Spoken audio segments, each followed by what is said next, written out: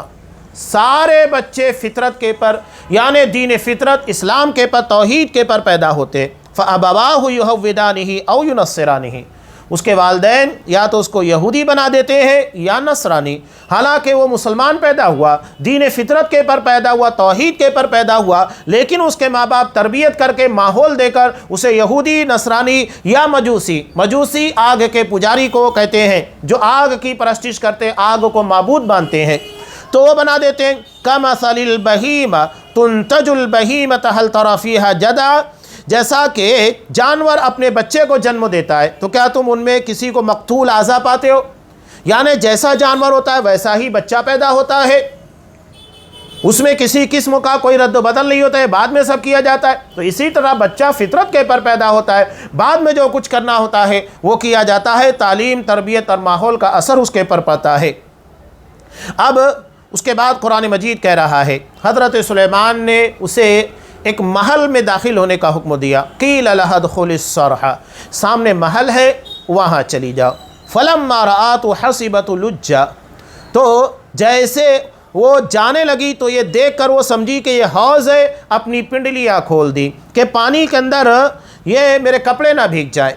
حضرت سلیمان نے کہا انہ صرح ممرد من قواریر، یہ تو شیشے سے منڈی ہوئی عمارت ہے، یعنی اس وقت تو شیشے کو اس انداز سے ڈیولپ کیا گیا تھا اور اسے اس انداز سے اس کی کٹنگ کی گئی تھی، ایسا لگتا تھا کہ وہ پانی ہے۔ آج بھی آپ دیکھیے 3D کا زمانہ ہے، تصویریں اس انداز سے بنائی جاتی ہے، لگتا ہے کہ وہ حقیقت میں ریئل دکھائی دے رہی ہے، حالانکہ وہ ریئل نہیں ہوتی ہے۔ اسی طرح 3D کا زمانہ اس وقت اپیوگ کیا گیا، استعمال کیا گیا، شیشے کو اس طریقے سے تراشا گیا، ایسا لگ رہا تھا کہ وہ پانی بہہ رہا ہے، حالانکہ وہ پانی نہیں تھا، شیشہ تھا، اس انداز سے اس کو تعمیر کیا گیا تھا۔ اب ملکہ بلقیس اس موڑ کے پر آنے کے بعد، ان ساری حقانیتوں کو دیکھنے کے بعد بول اٹھی رب انی ظلمت نفسی، اے میرے رب میں نے اپنے نفس کے پر ظلم کیا کہ اپنے دماغ کو نہیں دوڑایا۔ یعنی بہت ساری چیزیں جو چمکتی ہیں، ضروری نہیں کہ جو ہمارے ہاں کہتے ہیں نا ہر چمکتی ہوئی چیز سونا نہیں ہوتی، تو لازم نہیں کہ جو چیز دکھائی دے رہی ہے وہی حقیقت ہو، ایسا نہیں ہے۔ یعنی ہم سورج کو سمجھ رہے کہ کائنات کا بہت بڑا ستارہ ہے، بہت روشن ہے، زمین کو روشن کرتا ہے، اللہ نے اسے بہت بڑی بڑی مخلوق کو پیدا کیا، کروڑوں گنا بڑے ستاروں کو پیدا کیا۔ انسان جتنا غور و فکر کرے گا اتنا یہ ساری چیزیں اس کے سامنے عیاں ہوگی، اور یہ بات ملکہ بلقیس کے سامنے بھی عیاں ہو گئی کہ جسے ہم چمکتا ہوا سمجھ کر معبود سمجھ رہے تھے، مان رہے تھے، پجنیے مان رہے تھے، عبادت کر رہے تھے، وہ حقیقت میں معبود نہیں تھا، معبود تو اللہ تبارک و تعالیٰ ہے۔ اسی لیے کہا وَأَسْلَمْتُ مَعَ سُلَيْمَانَ لِلَّهِ رَبِّ الْعَالَمِينَ، اور میں حضرت سلیمان علیہ السلام کے ساتھ اللہ رب العالمین کے پر ایمان لائی جو ساری کائنات کا پیدا کرنے والا ہے، اور یہ سورج بھی اللہ کی مخلوقات میں سے ایک مخلوق ہے۔ اب یہاں بات مکمل ہوتی ہے۔ ایک بات جو میں نے شروع میں کہی تھی حضرت یوسف علیہ السلام کے واقعہ تناظر میں بھی، بعض لوگ یہاں کہتے ہیں کہ اس کے بعد ملکہ بلقیس مسلمان بھی، قرآن نے بھی کہا مسلمان ہو گئی، اور اس کے بعد اس کا نکاح حضرت سلیمان سے ہو گیا۔ اس بات کی کوئی دلیل نہیں ملتی ہے، واضح طور کے پر کوئی تفسیر موجود نہیں ہے، لہذا قرآن نے جتنا بیان کیا اس کے پر ہی ہم کو ایمان و یقین رکھنا چاہیے، وہی ہمارے درس اور عبرت کی باتیں ہیں اور وہیں تک ہمارا فائدہ ہے۔ باقی باتیں چونکہ ہمارے درس عبرت اور ہمارے لیے کوئی پیغام نہیں رکھتی ہے، اس لیے قرآن نے ان چیزوں کو بیان نہیں کیا۔ جیسا کہ حضرت یوسف علیہ السلام کے واقعے میں لوگ کہتے ہیں کہ حضرت زلیخا مسلمان ہو گئی،